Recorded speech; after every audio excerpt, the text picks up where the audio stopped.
Hello, PHILO-notes friends. Welcome back for another edition of our daily whiteboard.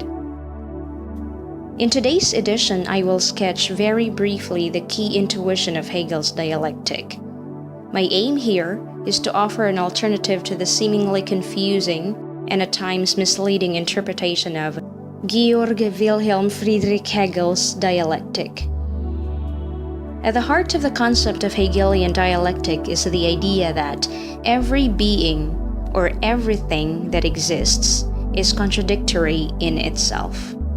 In other words, everything that exists contains within itself its own negation and the seeds for its own ineluctable destruction and transformation.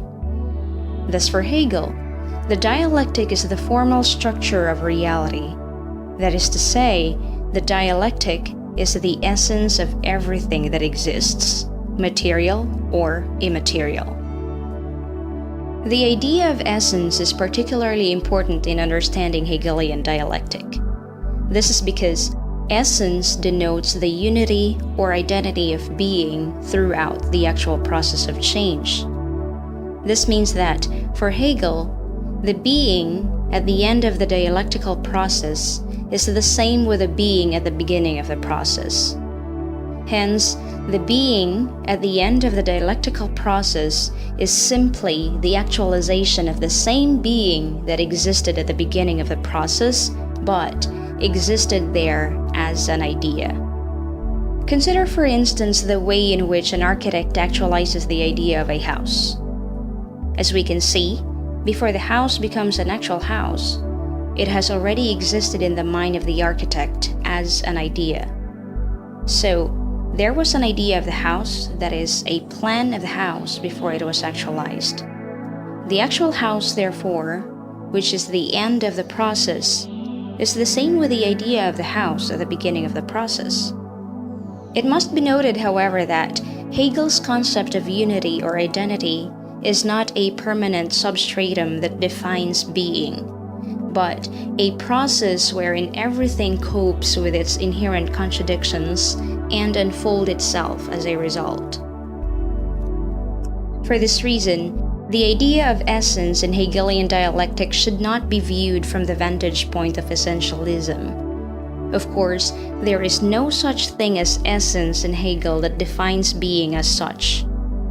For example, because for Hegel everything is in the constant process of change, we cannot therefore talk of the essence of man.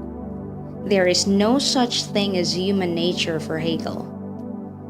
The concept of unity and identity, therefore, is nothing but the negation of every being. Thus again, Hegel's concept of essence specifically refers to that constant process of change, of constant negation, and not of that which makes a thing truly a thing. The notion of negativity, which is internal to all beings, does not only involve mere contradiction. Negativity, as the essential character of every being, implies that being is always in the process of becoming.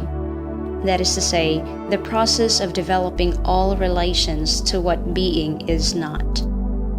And it is in this process that being actualizes its potentialities by turning itself into its opposite, that is, by negating itself. According to Hegel, in the act of negating itself, being perishes, but at the same time develops its true potentialities by moving into a higher stage. This movement is what Hegel famously calls Aufhebung, or Sublation, that is, the perishing of the old and the birth of the new, where the new, however, is just the actualization of the potentialities inherent in the old. As Marcuse writes, a given form of existence cannot unfold its content without perishing.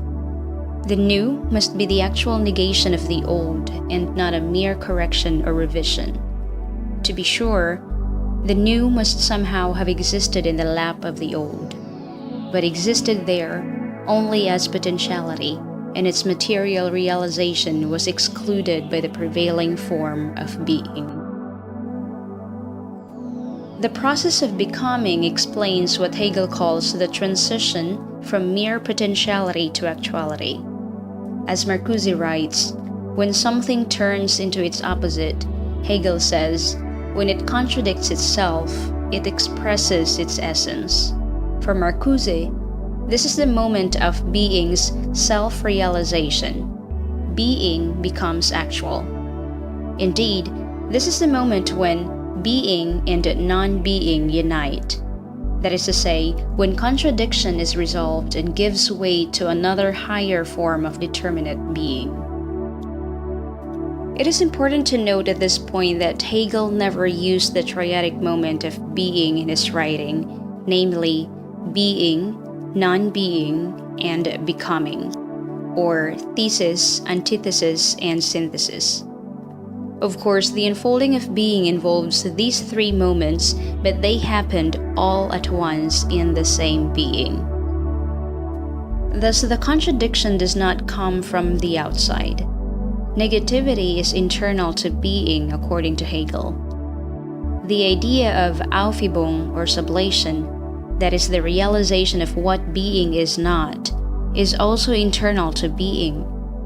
Hence, Hegel said that being's ineluctable self-destruction, or non-being according to the English translation, and its eventual transformation, or becoming, is internal to being itself.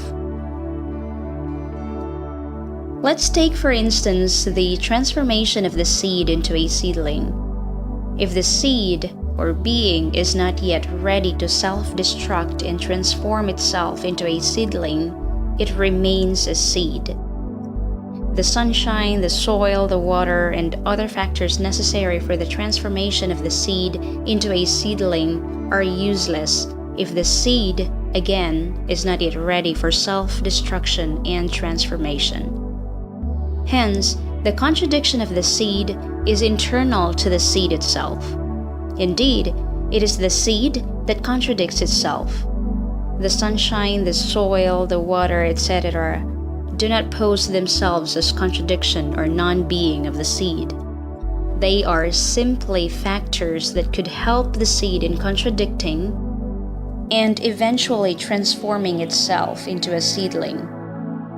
Hence again, the contradiction or non-being and the eventual transformation of the seed into a seedling or becoming happened all at once in the same being, that is, the seed.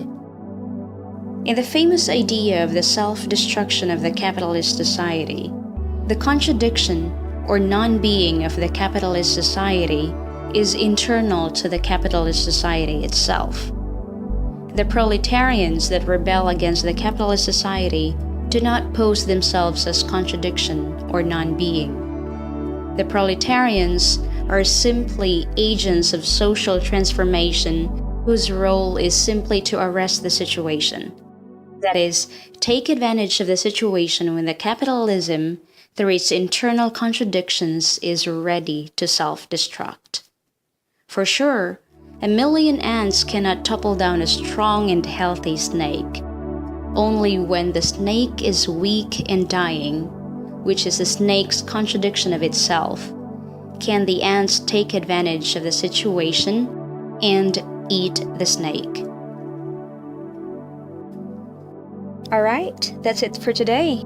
Keep looking forward to our series of daily whiteboard editions as we try to make the learning and understanding of philosophy incredibly easy. Thanks for joining us today in this edition of our daily whiteboard here at PHILO-notes.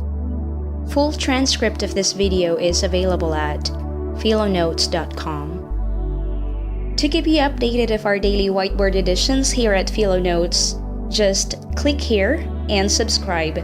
Until then, thanks, take care.